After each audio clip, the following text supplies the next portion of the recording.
Dreams about Japan, a shoe, and a trip to Mexico. December 15th, 2016. I dreamed about a shoe, and I was told in the dream I could grow vegetables using this shoe, so I went to wash the shoe.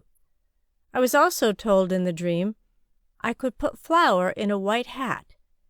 Then we could make dumplings that the Japanese like to eat. So I put the dough into the white hat. After that, I traveled with some people to Mexico, with one man guiding me on the way. We went to a few places.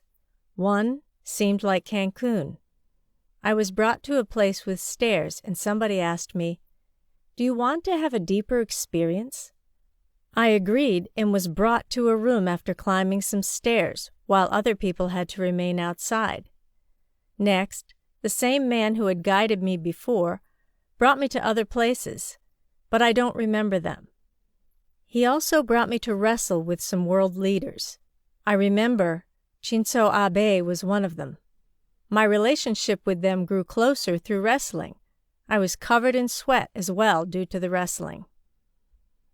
Inspiration. This dream is fragmented. There are a lot of details that I can't remember or can't connect anymore. I can only talk about a few details that left a deep impression on me. The first detail is growing vegetables in shoes. Shoes in prophetic dreams often represent the gospel. As Ephesians 6:15 mentions, as shoes for your feet, having put on the readiness given by the gospel of peace. You can't grow vegetables in shoes, but that is what happened in my dream.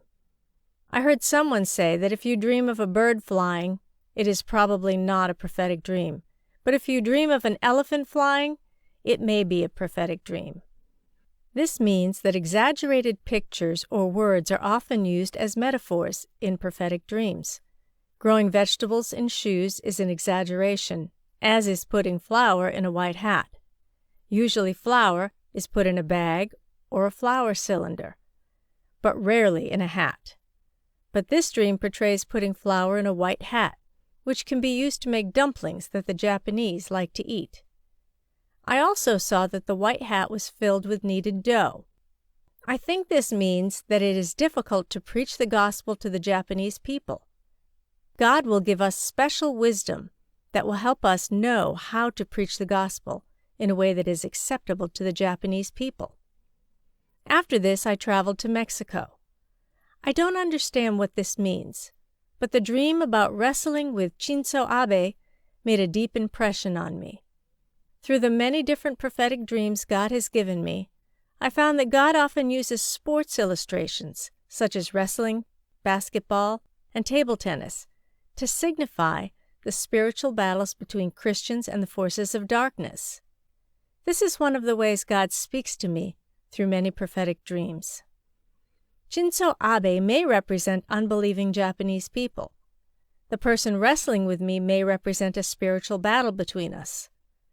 Paul said, "We do not wrestle against flesh and blood, but against the rulers, against the authorities, against the cosmic powers over this present darkness, against the spiritual forces of evil in the heavenly places." Ephesians 6:12. The wrestling in this verse is spiritual warfare, demonstrating that wrestling indeed represents spiritual warfare.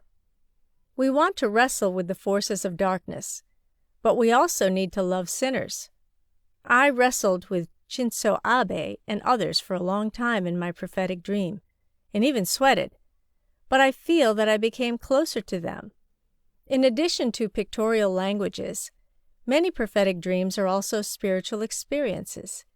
These spiritual experiences may be beyond our understanding in the realm of the flesh.